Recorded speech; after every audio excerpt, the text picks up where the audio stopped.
Selamat datang di channel saya Serangga Gatal. Jangan lupa di like dan subscribe-nya. Oke, kita mulai. Suyi dapat melihat bahwa Kappa ingin berada di sisinya, jadi dia menendang Kappa yang mencoba memeluk pahanya tanpa kesopanan. Celepuk.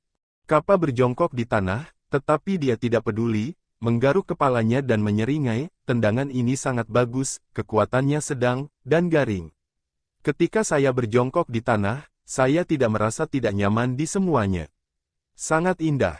Wan Zitian. Suyi menggosok alisnya. Tapi saat pria aneh dan menakutkan memainkan trik, itu yang paling menyusahkan. Ambil payung ini dan pergi. Suyi menunjuk ke payung hitam, selama kamu tidak menimbulkan masalah, kamu tidak perlu khawatir akan dihukum oleh surga. Itu adalah payung perampokan, salah satu dari 9 rahasia kekacauan, yang dapat menutupi rahasia surgawi dan benar-benar memisahkan nafas Kappa. Kappa menjadi tidak sabar, dan berkata dengan sedih teman Su, "Tidak, Tuan Su, kakek Su. Tolong izinkan saya mengikuti Anda, saya berjanji untuk mematuhi kata-kata Anda, dan tidak akan ada ketidaktaatan." Dia tahu betul bahwa menurut kepribadiannya sendiri, begitu dia bertemu lawan, payung keberuntungan itu tidak akan bisa membantunya sama sekali. Satu-satunya cara untuk menjadi andal dan aman adalah dengan tetap berada di sisi Suyi. Aku tidak tahu apa-apa tentang dunia luar, seperti anak kecil yang malang. Jika aku bertemu orang jahat, aku benar-benar akan tamat. Kappa memiliki hidung meler dan air mata, dan penampilannya sangat menyedihkan. Wan Zitian hampir tertawa terbahak-bahak. Orang jahat mana yang bisa menyakitimu? Liu Xianghen dan 9 master dewa halus lainnya semuanya tertangkap olehmu. Namun, saya harus mengatakan bahwa Kappa benar-benar pandai menjual sengsara, menangis kapanpun dia mau, tanpa memedulikan muka. Di masa lalu, Liu Xianghen dan lelaki tua lainnya ditipu olehnya, secara keliru memperlakukannya sebagai lelaki kecil yang tidak mencolok. Tapi Suyi tahu yang terbaik bahwa semakin banyak ini terjadi, semakin dia tidak bisa menjaga Kappa di sisinya. Orang ini terlalu mudah menimbulkan masalah. Dan sudah ada cukup banyak masalah padanya, dan dengan momok seperti itu, dia tidak tahu berapa banyak masalah yang akan muncul. Jika kamu tidak pergi, jangan salahkan aku karena mengambil payung ini. Nada Suyi datar, tapi sikapnya tegas. Kappa membeku, Ma Liu bangkit dari tanah, memandang Suyi dengan keluhan, dan akhirnya tidak mengatakan apa-apa, berbalik dan pergi memegang payung Ji Hyun. Sosok kecil yang menopang payung hitam besar itu hanyut, tampak sangat kesepian. Wan Zitian tidak tahan, berkata Kakak Fuyu, meskipun Kappa ini sangat kuat, tetapi bagaimanapun juga, dia tidak pernah keluar, mengapa kamu tidak menjaganya di sisimu untuk sementara waktu? Tiba-tiba, Kappa di kejauhan menghentakkan kakinya dan menajamkan telinganya. Suyi berkata dengan ringan, dia adalah seorang anak tua yang selamat dari era Taixi, mengapa kita harus mengkhawatirkannya? Merupakan kebaikan yang paling besar untuk meminjamkannya payung keberuntungan kesengsaraan. Ayo, kita juga harus pergi. Bagaimanapun, dia berbalik dan pergi. Melihat ini, Wan Zitian berhenti membujuk dan mengikuti.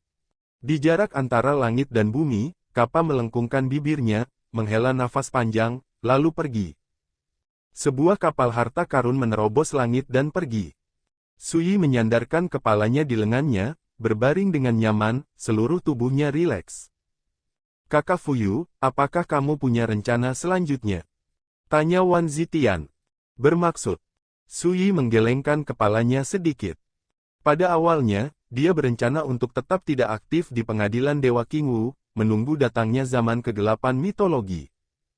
Tapi rencana itu tidak bisa mengikuti perubahan. Di masa lalu, pertama-tama ada konfrontasi di Gunung Mingkong, dan kemudian ada pertempuran di Kuil Yunji, sampai identitasnya ditemukan di Kuil Qingwu, yang sepenuhnya menghancurkan rencananya yang tidak aktif. Setelah itu, dia melewati pertempuran pengadilan iblis langit absolut, dan sebelum dia beristirahat lama, dia datang ke reruntuhan Taixi lagi. Sebelum dan sesudah, terlalu banyak variabel dan liku-liku yang terjadi, yang juga membuatnya merasa tidak sadar. Tapi sekarang, Suyi ingin benar-benar rileks, tenang, dan berkeliling dunia. Itu tidak ada hubungannya dengan Feng Yue, abaikan hiruk-pikuknya, hanya untuk menenangkan pikiranku sendiri.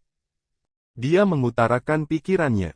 Setelah mendengar ini, Wan Zitian cukup tersentuh, dan menghela nafas. Memang, sejak kamu kembali ke domain dewa, terlalu banyak hal dan gangguan telah terjadi hanya dalam beberapa tahun, dan semua ini dipimpin oleh musuh. Ini adalah sungguh tidak mudah. Setelah jeda, dia berkata, kalau begitu santai dan lakukan apa yang kamu inginkan. Bagaimana denganmu, apa rencanamu? Su Yi bertanya. Wan Zitian mengangkat semangatnya, dan berkata dengan penuh harap perbaiki rumput ringan yang terbang, dan hubungi nafas sungai takdir. Kali ini dia pergi ke reruntuhan Taisi, dia telah mendapatkan rumput ringan terbang, dan sisanya pergi ke retret untuk berlatih. Oke, ayo cari kota acak nanti, ayo minum, lalu kita akan berpisah dan berpisah.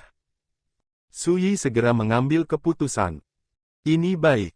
Wan Zitian setuju sambil tersenyum. Tetapi pada saat ini, senyumnya tiba-tiba menghilang, dan dia berdiri, matanya menatap ke kejauhan seperti kilat. Langit sebiru cucian, dengan awan putih. Di lautan awan di kejauhan, berdiri sesosok yang sangat tinggi, mengenakan jubah kain tua dan topi bambu, lengan-lengan kiri yang putus itu kosong, berkibar tertiup angin. Dan di punggungnya ada peti mati hitam. Untuk sesaat, kapal harta berhenti dengan tenang. Alis Wan Zitian berkerut, dan dia berkata saya tidak menyangka orang ini masih hidup.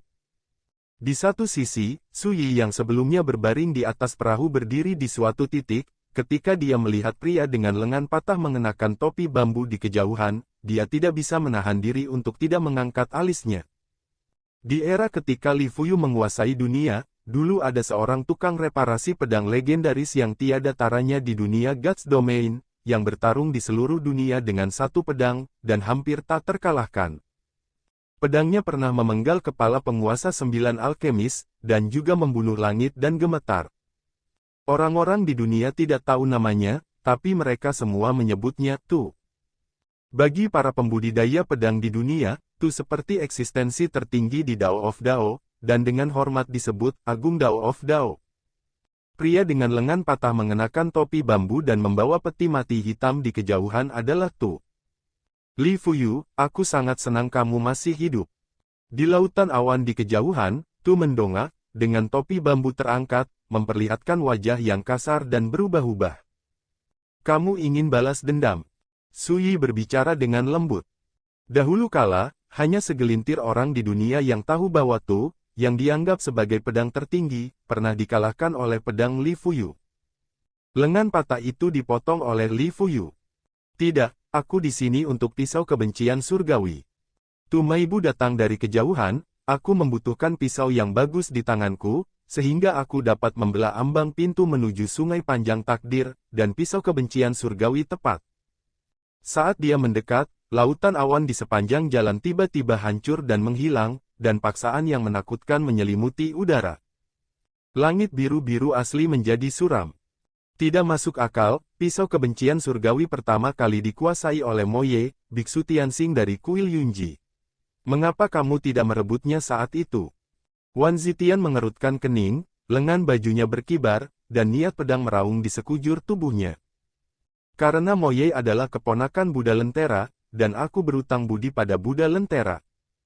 Tu menghentakkan kakinya 100 kaki jauhnya, melepas topi di kepalanya, dan membuangnya, menyebabkan rambut panjangnya yang berantakan berkibar. Dan sekarang, itu berbeda. Mata Tu seterang pedang, aku tidak perlu khawatir tentang ini lagi. Su Yi berkata, dengan kata lain, Buddha pembakaran juga yang mengirim pesan kepadamu bahwa saber kebencian surgawi jatuh ke tanganku. Bagus. Tu Dian mengangguk dengan tenang, aku tahu, dia ingin menggunakanku untuk berurusan denganmu, tapi ini tidak penting, selama masalah hari ini selesai, aku tidak akan berutang budi lagi padanya. Wajah Wan Zitian muram. Benar saja, kemunculan Tu saat ini ada hubungannya dengan keledai botak tua Buddha Randeng. Namun, harus dikatakan bahwa Tu dan Su Yi memang memiliki dendam, dan itu adalah perseteruan yang tidak dapat diselesaikan. Bahkan jika Tu melihat melalui pikiran Buddha Lentera, dia ditakdirkan untuk tidak menolak apakah itu untuk sabar kebencian surgawi atau untuk balas dendam. Saya mengerti. Sui mengangguk, dapat dimengerti. Aku akan melawannya. Sosok Wan Zitian bergegas keluar, energi pedang di sekujur tubuhnya melonjak ke langit, dan kekuatan pedang yang menakutkan di tubuhnya menyelimuti Siang Tu dari jauh. Tu menggelengkan kepalanya dan berkata, kamu bukan lawanku. Suaranya baru saja terdengar, dentang. Nyanyian pisau yang penuh gairah bergema. Langit dan bumi tiba-tiba menjadi gelap, dan retakan lurus muncul di kehampaan, gunung dan sungai di 10 penjuru terpotong seperti potongan tahu secara tiba-tiba.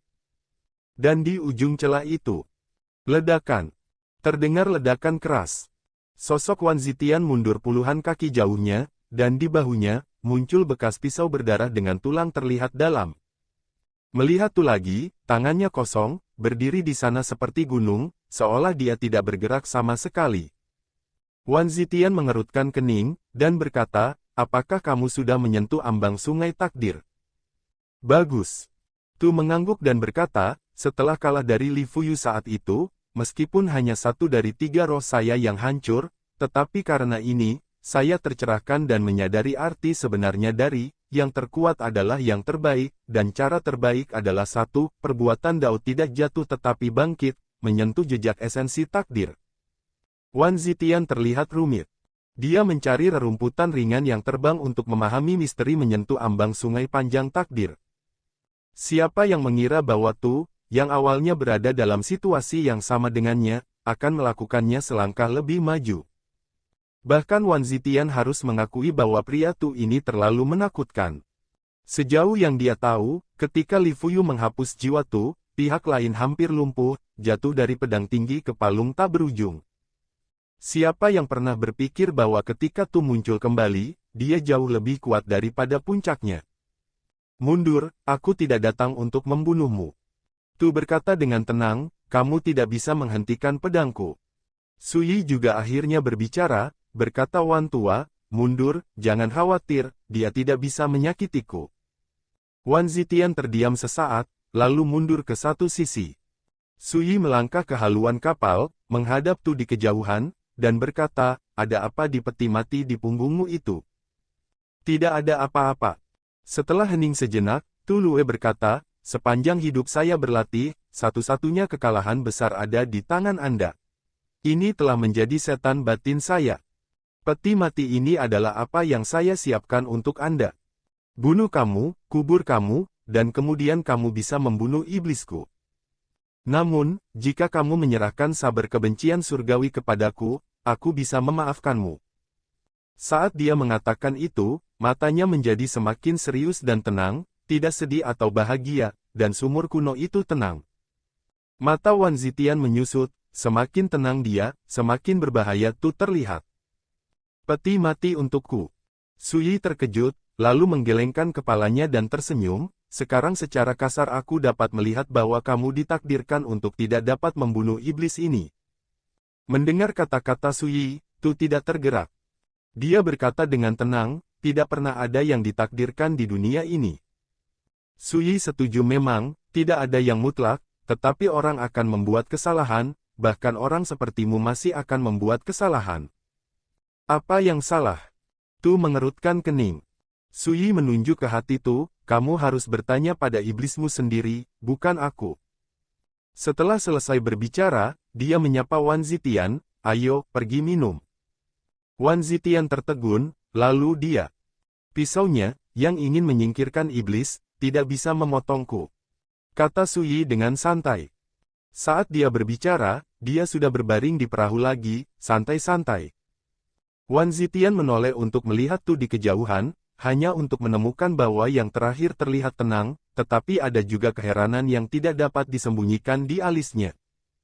Mungkin, dia tidak menyangka Sui akan begitu percaya diri sehingga dia akan segera pergi. Setelah hening sejenak, Wan Zitian sedang mengemudikan kapal harta karun dan hendak mengambil jalan memutar ketika suara Sui terdengar. Lewati saja dia, jangan memutar, dan lihat apakah dia bisa memotong pisau ini. Wan Zitian meletakkan tangannya di dahinya dan terdiam beberapa saat, dia tidak dapat membayangkan bahwa Sui memiliki kepercayaan diri untuk berani mengucapkan kata-kata seperti itu. Ini, hanya gila. Tapi pada akhirnya Wan Zitian tidak mengatakan apa-apa. Su Yi tidak takut, bagaimana mungkin dia takut? Suara mendesing. Kapal harta karun mengendarai angin dan ombak, menghancurkan kehampaan dan langsung pergi ke kejauhan. Memang tidak cepat, tapi juga tidak lambat. Dan jaraknya hanya 100 kaki dari Tu, dan dia bisa melewatinya dalam sekejap mata. Tapi bagi Wan Zitian, kedipan mata terasa sangat lama. Dia siap dan siap menyerang dengan seluruh kekuatannya, selama Tu menunjukkan tanda-tanda bergerak, dia pasti akan menyerang tanpa ragu-ragu. Tapi yang mengejutkan Wan Zitian, Tu berdiri diam di sana, wajahnya yang kasar sedingin gletser abadi, tanpa fluktuasi apapun.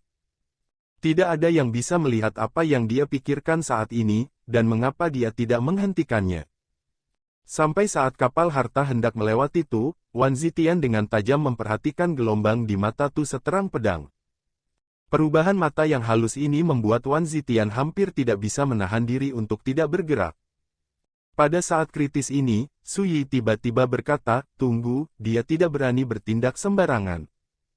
Ada sedikit ketidakberdayaan dalam suaranya, seolah-olah menurutnya Wan Zitian terlalu gugup. Wan Zitian tersenyum kecut di dalam hatinya, Kakak Fuyu, apakah aku mengkhawatirkanmu?" Tu Zai juga berbicara saat ini, dan berkata, "Li Fuyu, kamu telah menjadi berbeda dari sebelumnya. Tidak mungkin untuk mengetahui apakah itu ejekan atau pujian, dan tidak ada fluktuasi emosi dalam suaranya.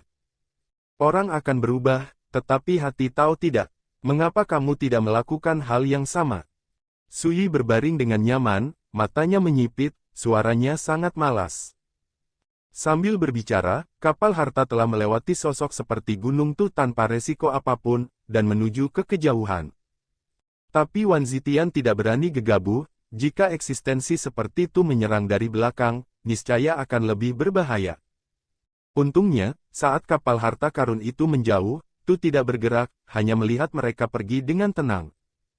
Hati orang-orang seperti medan perang, mendengarkan guntur di tempat yang sunyi. "Li Fuyu, kali ini aku telah membalas kekalahan yang kau berikan padaku saat itu, sampai jumpa lagi, dan membiarkanmu mencoba, bisakah pedangku dipotong setan di hatimu?" Di kejauhan terdengar suara Tu. Hanya kali ini, Wan Zitian mendengar sedikit ketidakberdayaan. Hati orang seperti medan perang. Mungkinkah saudara Fuyu melihat Tusin dan memiliki keraguan sebelumnya, jadi dia tidak berani bergerak?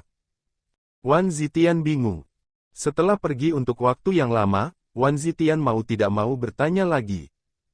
Su Yi menggelengkan kepalanya sambil tersenyum, dan berkata saat itu, "Dia dikalahkan oleh pedangku dan hampir menjadi lumpuh, tapi bagaimanapun juga dia selamat, bukan?"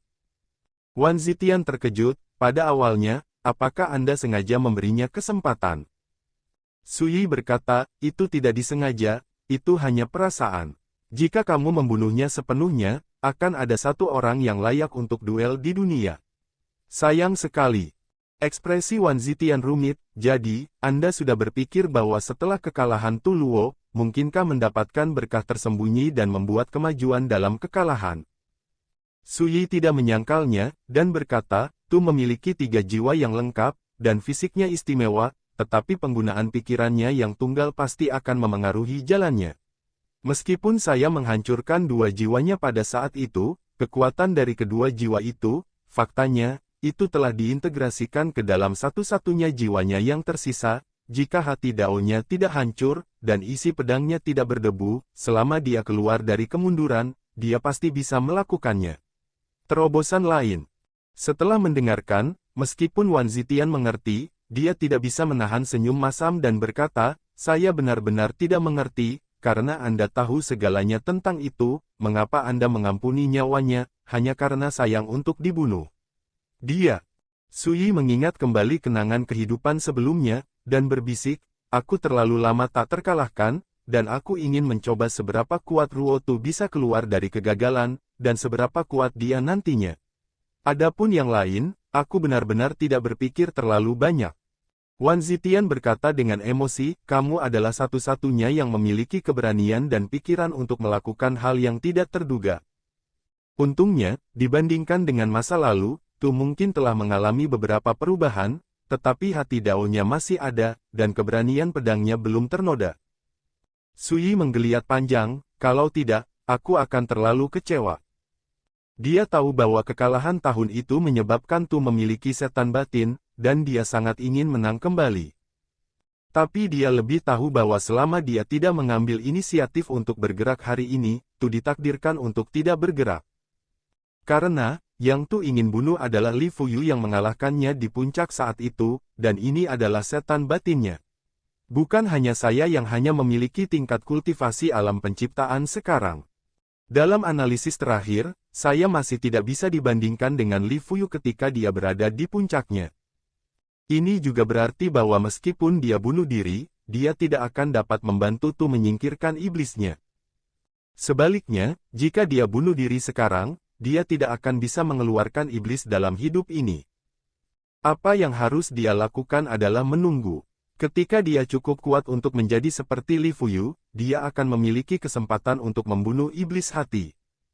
Belum lagi, orang-orang seperti Tu secara alami tahu bahwa dia selamat saat itu bukan karena Li Fuyu tidak cukup kuat, atau karena dia cukup beruntung, tetapi karena Li Fuyu memberinya kesempatan. Sinar kehidupan inilah yang memberinya kesempatan untuk menjadi lebih kuat setelah kalah. Oleh karena itu, Suyi berharap Tu tidak melakukan apa-apa. Tidak bisa memotong pisau itu. Tentu saja, premis dari semua ini adalah bahwa Dao Xin dan keberanian pedang Tu masih ada. Namun di sisi lain, jika keadaan pikiran Tu rusak, dan isi perutnya akan ditaburi debu, dia ditakdirkan tidak mungkin menjadi pria seperti sekarang ini. Inilah mengapa Suyi pergi tanpa perlawanan. Itu juga alasan mengapa Tu meratapi ungkapan, ambil hati manusia sebagai medan perang, dan dengarkan guntur di tempat sunyi. Dia juga tahu bahwa Suyi telah melihat hati Dao dan keberanian pedangnya, tapi sayangnya, dia tidak bisa berbuat apa-apa.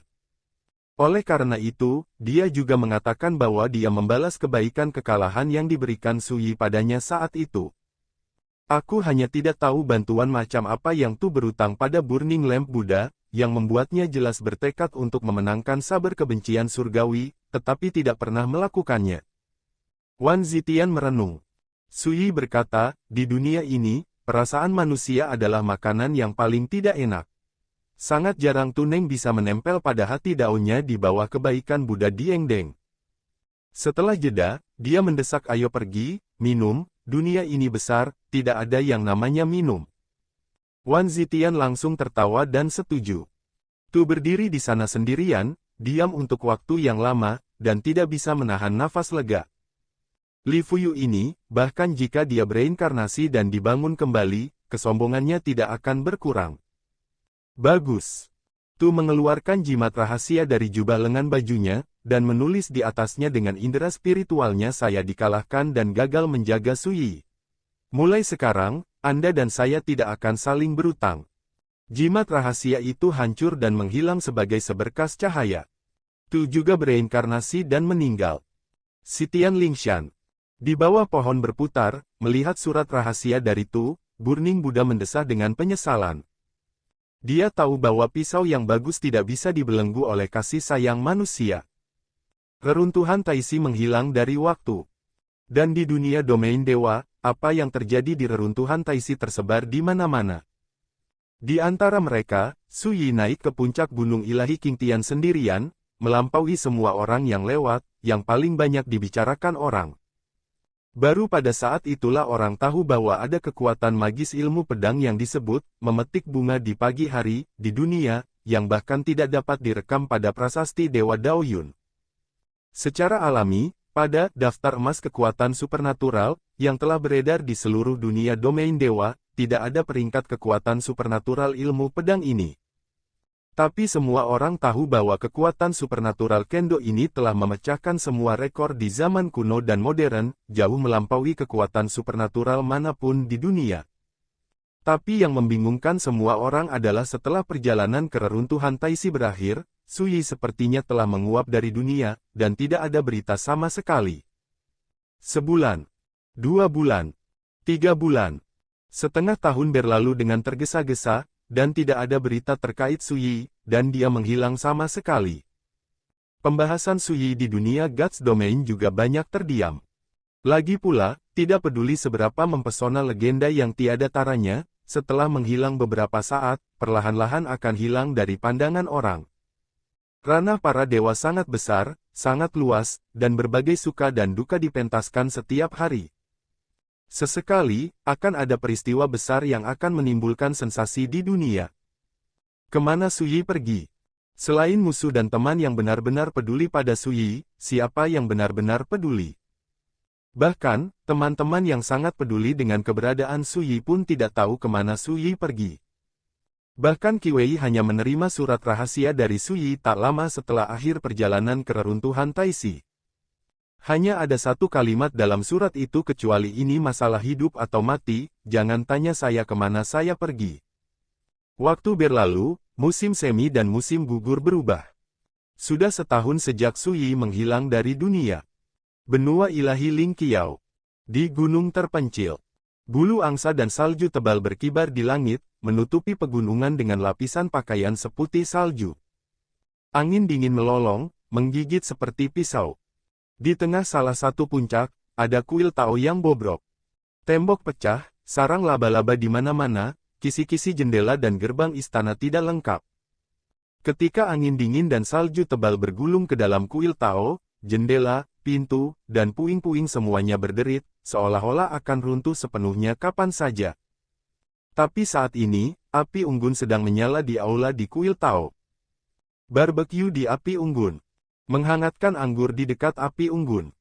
Sesosok sedang berbaring dengan nyaman di kursi rotan, menyipitkan mata dan tertidur. Sekian dulu dari Mimin. Terima kasih.